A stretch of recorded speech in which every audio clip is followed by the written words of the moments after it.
Laura. Welcome to my channel.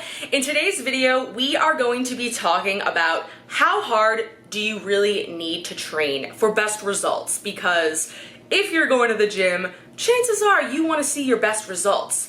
But the thing is, the majority of people in the gym are really not training hard enough. They're just kind of going through the motions. They're not really focused on pushing themselves to grow and improve. So we're gonna go over all of this. We're gonna make sure you're training hard enough. We're gonna make sure you're not training too hard. And then I'm gonna show you some side-by-side examples of a good amount of effort or a not so good amount of effort. And this will be on both sides of the spectrum. So it'll be people, I'll show you an exercise that's just being pushed way too hard, and I'll show you one that's just not hard enough, just wasting your time, and then I'll show you the nice middle ground. So first of all, I do want to say that if you are a beginner, you don't want to be pushing your sets to the absolute limit yet because you're still learning. So for now, just focus on learning the correct form, become comfortable with that, increase the weight when you feel like the exercise is getting easy, but you don't need to be pushing yourself as hard as someone who is more intermediate or advanced, because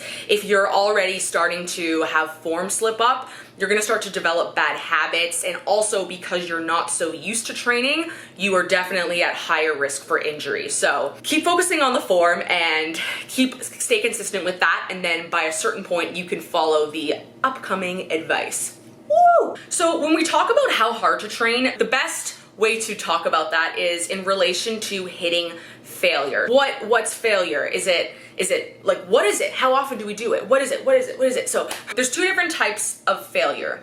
So there's muscular failure and there's movement failure. So muscular failure is good, movement failure is not so good.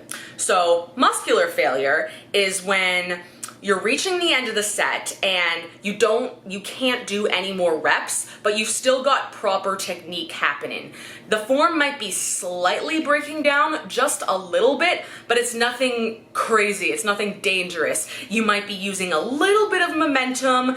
That's okay for the last few reps in order to really push yourself to the limit. You don't have to be lifting just pristine and clean the entire set, because then it's easy. You're not really pushing yourself. So if you're hitting muscular failure, little slight form breakdown is okay, but things are still in control. You're not like swinging your whole body back and forth like you would during movement failure. So movement failure is when the form is just going to shit.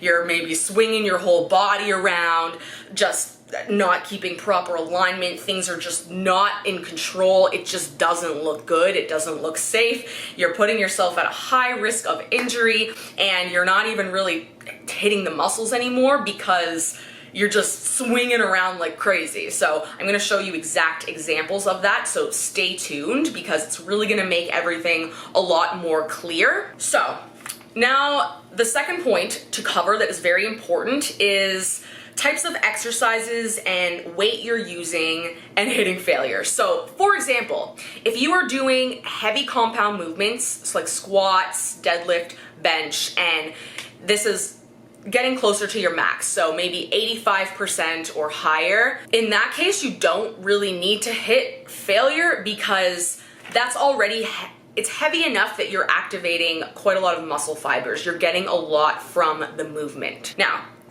you know that it's heavy enough if the weight's not just flying up. If you are doing a squat or deadlift or bench and the weight is really easy, you'll notice that when you push or stand, whatever the exercise is, the movement is really fast, and that's not intentional, but when an exercise is lighter and easy, the weight moves faster. Whereas when it starts to get hard, the weight starts to slow down. So if you're doing a heavy load and it's already like fairly slow, it's pretty challenging, you don't need to be hitting failure because that's already putting enough effort in. I mean, obviously there's the odd time, like if you're hitting a PR or aiming for a PR, but so compound movements that are heavier and at a higher intensity, those you don't need to go right to failure. You want to make sure your form is intact, otherwise your risk of injury is pretty high. So now if you're using a lighter weight, so maybe like below 85% of your max, and this might be more isolation movements, maybe even not full-on isolation movements. It could even be like secondary compound movements, so that would be like lunges, lat pull-downs, rows, pull-ups, things like that. Those you can push a little bit closer to failure if you're using a lighter load, and that's because if it's a lighter load, it's not going to be activating all your muscle fibers. So if you're doing a set of 15 reps and you get to 8 reps and you're starting to really feel it, it's starting to get hard, more muscle fibers start to come into play. And then as you get through the set, closer to 15 reps, closer to failure, muscular failure, not movement failure, more muscles are going to be working and you're just getting more out of the movement. So that is a time when you do want to push harder, and those movements aren't quite as risky. I don't know what the word to use, but it's not the same as like a deadlift or something. You don't want to be doing using terrible form. So that being said, either way, you don't want to take every single set to failure. If you do your first set, whether it's a compound movement, whether it's an isolation movement, if your first set is pushing to the absolute limit, your sets after that are not going to be up to par. You won't be able to use as much weight, you won't be able to finish your full rep range, and it's just not as beneficial. You could probably end up doing a lot more overall if you keep a couple reps in the tank for your first few sets, and then your last set of an exercise push closer to failure. So now I'm gonna show you guys some examples so you can kind of see what I'm talking about. So roll the tape. Okay, so here's an example of a set that's really not challenging enough. You can see that the weight is just flying up, no problem. I don't really look like I'm struggling. It's not that hard. It looks like a warm-up. It looks like it could be an RPE of 6 tops. So now here, right off the bat, you can see that the weight is harder. I've got to put a little bit more oomph into it. You can see I'm kind of struggling a little bit. Now, I'm not intentionally going slower, but because the weight is heavier, naturally that just slows it down because I'm fighting against gravity. So this is looking okay, putting a tiny bit of momentum into it just to get through the set. Now here, I'm going to start putting in way too much momentum. I'm going to start swinging like crazy. I look like I'm trying to fly away. And when I'm doing this here, this is not engaging the shoulders hardly at all. I'm literally just throwing the weights around with my entire body. Whereas when it's a little bit of momentum just to push through to that point that's close to failure, that's actually recruiting more muscle fibers. So you want to know the fine line between swinging around and just having zero control over the motion and just flying around with the weights versus putting in a little bit of momentum in order to just squeeze out those last little bit of reps. Okay, so barbell rows. On the left, I am doing a correct amount of momentum. On the right, I am doing a very bad amount of momentum. This looks just disturbing. If I saw this in the gym, oh my gosh. So, see, on the left, it's like I'm putting a little bit of movement in my body in order to get the weight up because it's challenging me and I've got to really push myself in order to move the weight.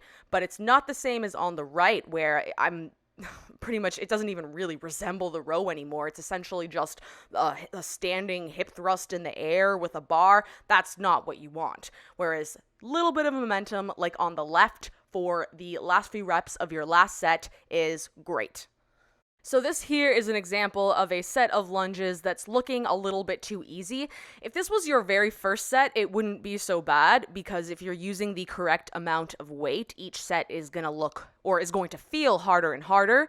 So, but let's say that this is what the end of your set looks like and you're just finishing off and you're just going like, okay, I did my set, la-di-da.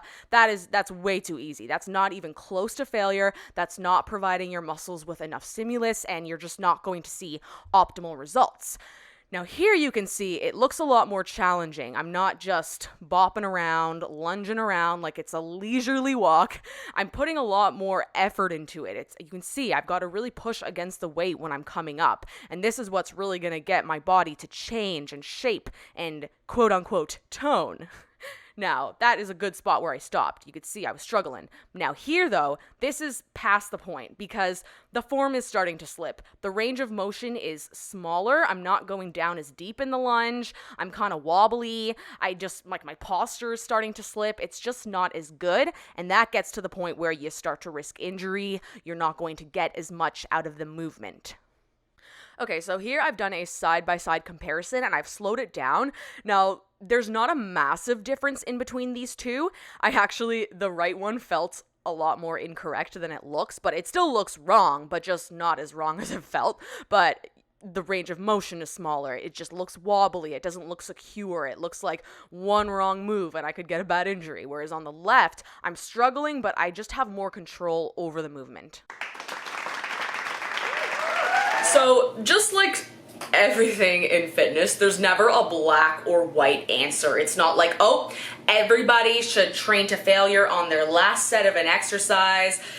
There's just so many different variables to take into account.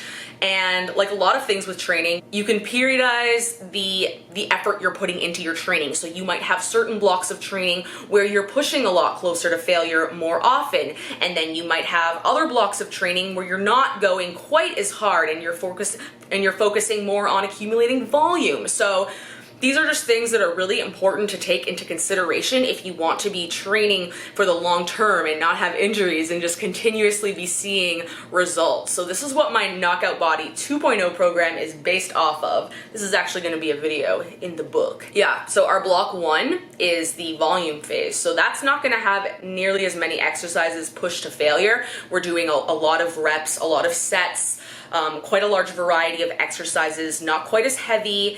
You're going to be leaving a few reps in the tank, and then in block 2, once we'll have kind of built up a nice solid foundation from block 1, so you'll be ready to push yourself closer to failure more often. So block 2 is going to be really hard. You're going to be pushing. You're going to be gaining some strength, which is going to benefit you so much because you're going to gain muscle, which is going to speed up your metabolism, shape your body more effectively than anything else, and it's awesome. So that is how you can strategically plan out your training to failure. Don't be like me, how I used to be. I would just train to failure all the time, every exercise, and it was a lot.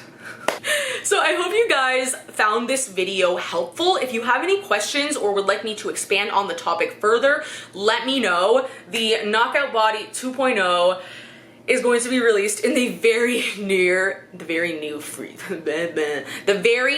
future. I want to say July 30th, but there's some details that are out of my control. My tech guy is fixing the website and I don't have any say in that. So until that's done, I'm just sitting here being like, please, please, please. So yeah, stay tuned for the program. It's freaking incredible. It's really good. So yeah, stay tuned. It will be in the very near future. If you guys want anything in the meantime to like help you guys just kind of get started, let me know. Let me know.